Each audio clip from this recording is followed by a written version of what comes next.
இந்து தமிழ் பிப்ரவரி 2, 2026.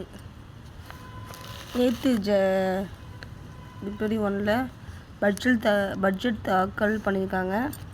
யாருன்னா நிதியமைச்சர் நிர்மலா சீதாராமன் அவர்கள். இது தொடர்ச்சியாக இது 9வது முறையாக பட்ஜெட்டை தாக்கல் பண்ணியிருக்காங்க. நிதியமைச்சர் நிர்மலா சீதாராமன் அவர்கள் என்ன சொல்கிறாங்கன்னா, முக்கியமான பாயிண்ட், தனிநபர் வருமான வரியில் மாற்றமில்லை. போன வருஷம் 2024-25 என்ன பண்ணியிருக்காங்களோ அதே தான் வருமான வரி. இப்போ இது மாற்றமில்லைன்னு சொல்லியிருக்காங்க.